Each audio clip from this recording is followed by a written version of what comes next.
अब तक आपने देखा, बच्ची को रोता देख सरोजा डॉक्टर को फोन करती है। डॉक्टर सरोजा को कुछ समझाती है और बच्ची को फीड करने के लिए कहती है। मंजू पर इसका कोई असर नहीं होता।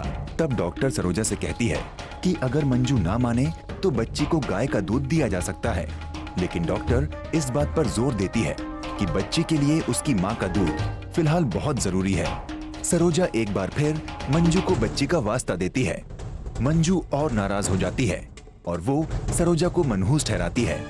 मंजू कहती है कि सरोजा जिसके भी पास होती है उसे दुख घेर लेते हैं और वो सरोजा के माँ बाप पर तरस खाती है। तब सरोजा जवाब देती है कि उसके माँ बाप ने उसे पलकों पर बिठाकर पाला है और वो जहाँ भी रही खुश रही है, उसके साथ हमेशा अच्छा हुआ। मंजू फिर भी कुछ समझने को राजी नहीं होती और बच्ची को दूर रखने को कहती है।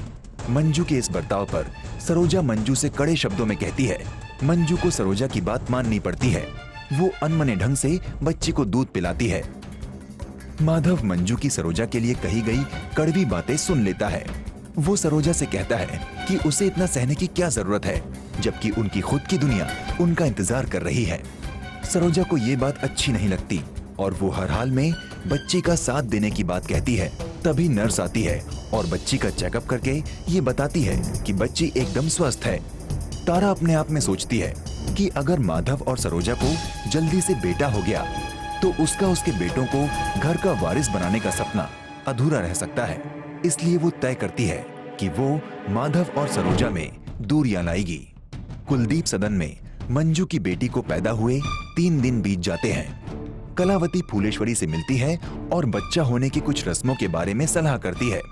फूलेश्वरी कलावती से कहती है कि उसका मंजू की बेटी से कोई वास्ता नहीं है और कलावती को जो भी करना है वो अकेले कर ले। अब आगे।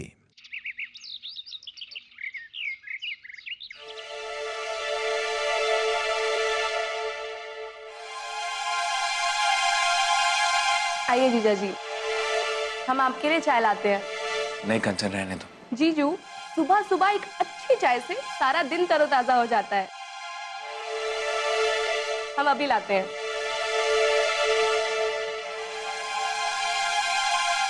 यार बल्ली, विजेंद्र भैया कहाँ हैं? नहीं दिख नहीं रहे।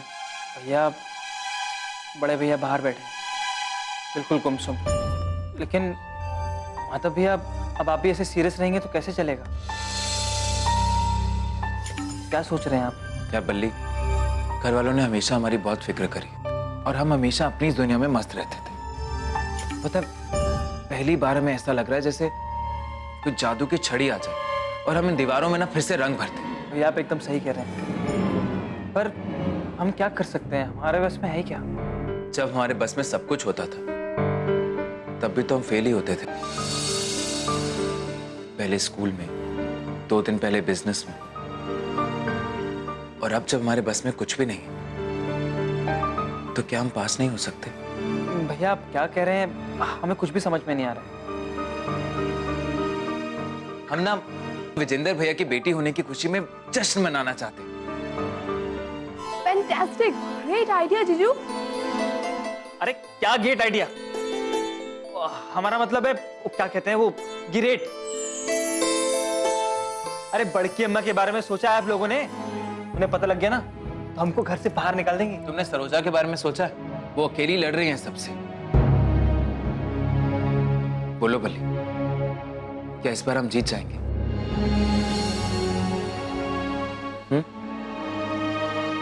ठीक है भैया, अगर यही बात है ना तो हमारी हाँ एक बार नहीं 100 बार हाँ हाँ हाँ। लेकिन ये तो सिर्फ 3 ही बार हुआ। तो फिर ठीक है, सबसे पहले हमें विजेंद्र भैया को हंसाना होगा, उन्हें विश्वास दिलाना होगा कि हम उनके साथ हैं। और फिर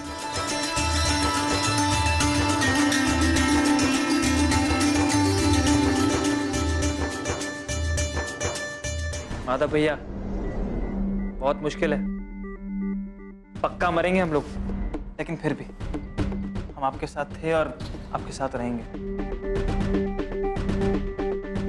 थैंक यू भली। वैसे भी सरोजा जी जो कर रही है ना, उसके सामने कुछ भी नहीं।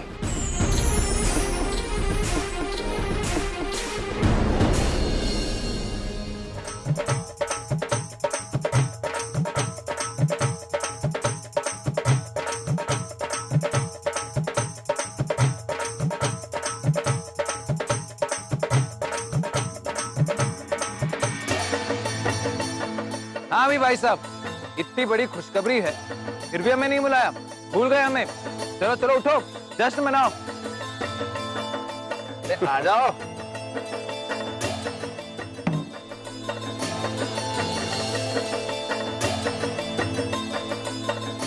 अरे भाई साहब, इतने सस्ते में नहीं छोड़ेंगे आपको। अरे बिटिया आई है, लक्ष्मी आई है आपके घर पे, बड़ी लक्ष्मी लेंगे हम, क्यों? बल्ली, कंचन, आ जाओ।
सदा साथ निभाए बेटी पर बेटा ही चाहिए।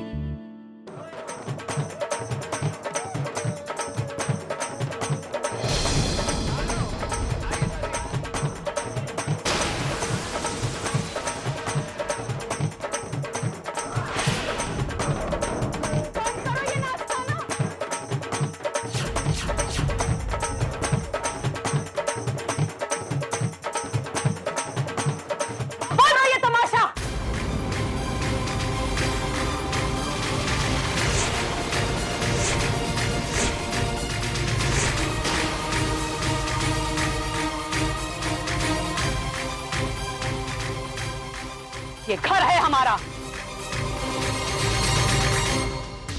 किसी मेले का तमाशा नहीं है। राय खानदान है ये। इस घर के कुछ नियम हैं। यहाँ की बहुएं एक मर्यादा में रहती हैं।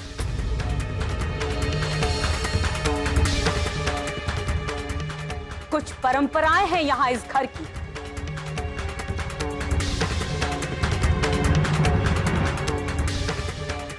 आगे से कभी ऐसे नाचने गाने का मन होना तो अपने इस शौक को अपने मायके जाकर पूरा करना।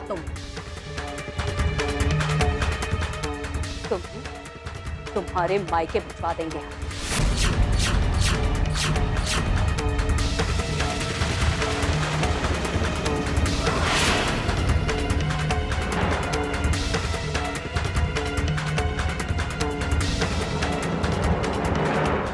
अम्मा,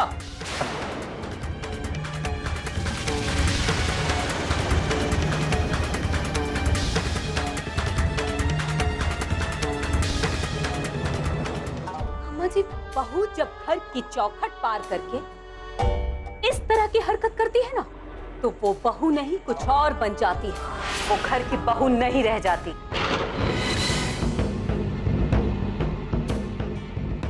और हमने इस घर में एक बहू का गृह प्रवेश कराया था।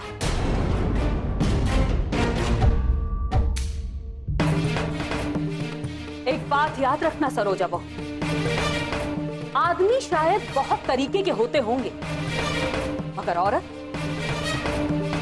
सिर्फ और सिर्फ दो तरीके की होती है, एक अच्छी और दूसरी बुरी। जो औरत एक आदमी के साथ कंधे से कंधा मिलाकर थिरकने के लिए निकल पड़ती है ना, समाज उन्हें बुरी औरत कहता है।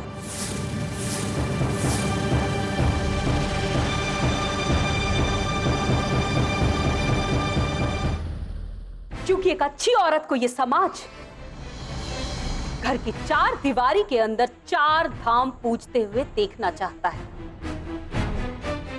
उनका सपना, उनका संघर्ष, उनकी थकान, उनका आराम, उनका मातम, उनका जश्न, सब कुछ उस घर की चार दीवारी के अंदर ही बीतता है और वहीं उन्हें मुक्ति मिलती है। और उन्हीं औरतों से जुड़ी हुई कुछ बेजान दीवारें घर बन जाया करती हैं। उन्हें समाज और उनका मान रखने वाली औरत एक अच्छी औरत कहलाती है, एक अच्छी बहू मानी जाती है, एक आदर्श बहू, समझी? इसलिए आज से ये चौखट तुम्हारी लक्ष्मण रेखा है, याद रहे।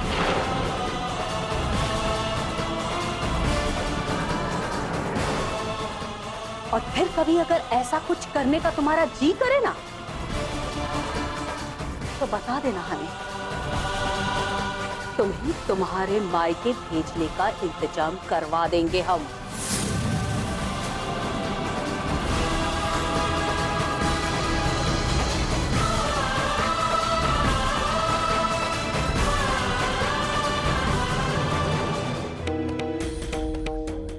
और हाँ, अपनी इस बहन को कुछ तौर तरीके सिखाओ, कुछ नियम कानून, कुछ तौर तरीके सिखाओ इसे। मेहमान बन के आई है, मेहमान बन के रहे। उनके मातम पर ढोल नहीं बजाते।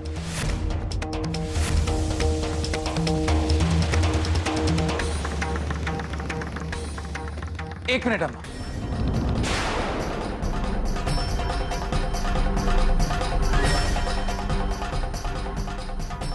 या जो कुछ भी हो इस सब में ना तो सरोजा जी की कोई गलती है और ना ही कंचन की।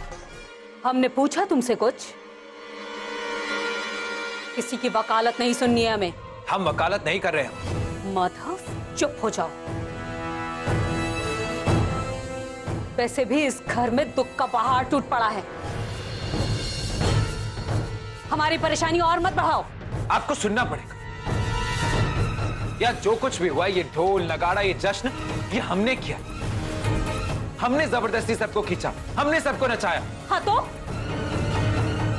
तुमने शुरुआत की सो की, लेकिन ये तुम्हें रोकने के बजाय तुम्हारे साथ उस हुड़दंग में शामिल हो गई। घर की बहू है ये। अगर ये हमारा दुख नहीं समझेगी तो कौन समझेगा? ऐसी कौन सी तकलीफ हो गई अम्मा? बेटी तो हुई है।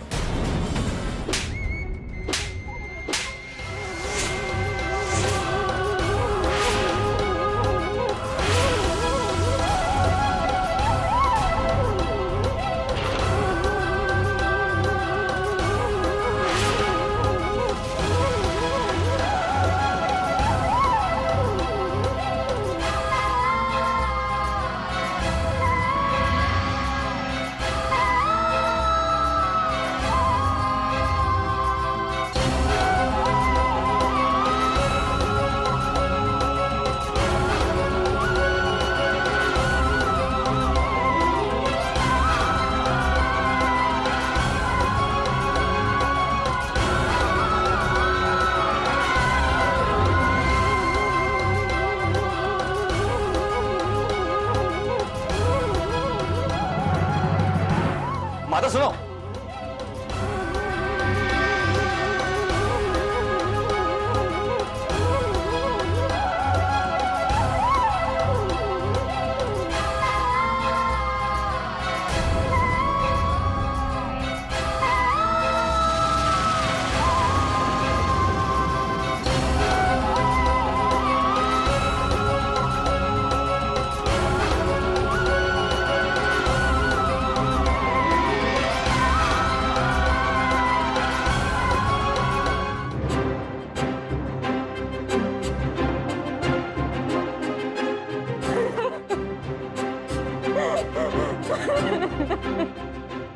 कर दिया हमने, क्या कर दिया ये हमने भगवान।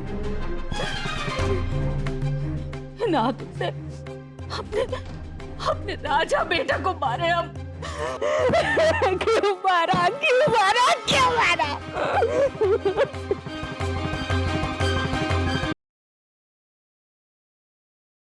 सदा साथ निभाए बेटी पर बेटा ही चाहिए। क्यों मारा, क्यों मारा, क्यों मारा? अम्मा एक बात कहें, आपके हाथ के खाने की ना बात ही कुछ और है। मतलब खाते खाते पेट भर जाता लेकिन मन नहीं भरता। वाह। चल झूठा, हमसे ज्यादा चापलूसी करने की जरूरत नहीं है।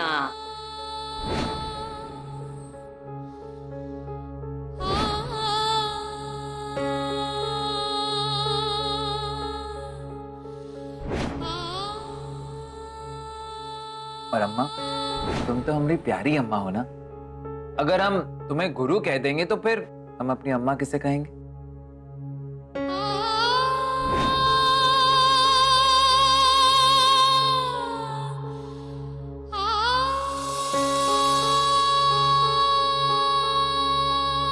ऐसी कौन सी तकलीफ हो गई अम्मा? बेटी तो हुई है।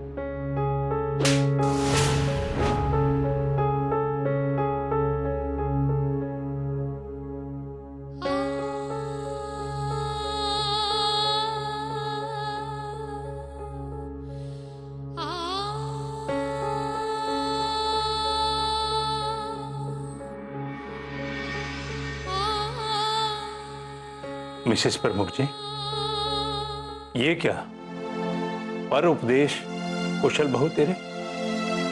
अभी कल ही तो आप हमको समझा रही थी कि जवान बेटे पर आपा नहीं खोया जाता। राज, आपने उसे थप्पड़ मार दिया, वो भी उसकी साली और पत्नी के सामने। कितनी बेइज्जती महसूस कर रहा होगा वो। आपसे ऐसी भूल की उम्मीद नहीं थी हमें। प्रमुख जी, कभी सपने में भी नहीं सोचे थे हम कि अपने माधव को इन हाथों से मारेंगे कभी। लेकिन जब उसने कहा ना हमसे कि उसके होने से क्या तकलीफ है, तो ऐसा लगा जैसे जैसे बिजली कौंध गई हमारे दिमाग में। प्रमुख जी, जब से वो लड़की पैदा हुई है ना, कुछ भी अच्छा नहीं हो रहा प्रमुख जी। तिनका तिनका करके जैसे इस घर की सारी खुशियां, सारे सुख छिनते जा रहे। पहले की तरह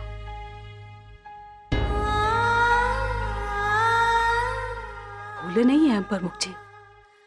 ऐसे ही घर की इज्जत नीलाम हुई थी। आपके बाबूजी की इतनी बेइज्जती, और ये बेइज्जती आपके बाबूजी नहीं सह पाए थे। टूट गए थे। हमारे सिर के ऊपर से छत छिन गई। मोहताज हो गए हम। आपका दुख, आपकी परेशानी देखे हैं हम प्रमुख जी, थे आपके साथ। ऐसा लग रहा है जैसे वही सब कुछ दोबारा होने वाला है, जैसे किसी बड़े सर्वनाश की आहट सुनाई दे रही है हमें। अपने विजेंद्र के लिए हमें बहुत डर लग रहा है प्रमुख जी। उसे कहीं कुछ हो ना जाए। देखिए मिसेस प्रमुख जी, आप जिस मनोदशा से गुजर रही हैं हम समझते हैं, लेकिन आप एक मां हैं, सास हैं। बेटे बहू को वही सिखा पाएंगी जिसका आप खुद उदाहरण बनेंगे। जवान बेटे पर हाथ उठाकर आप तो खुद ही कटघरे में खड़े हो गई। माधव तो माधव, अरे सरोजा बहू क्या सोचेगी आपके बारे में? अगर कल को कंचन ने अपने माँ बाप को जाकर सब कुछ बता दिया तो क्या इज्जत रह जाएगी इस घर की उनकी नजरों में? सोचा आपने?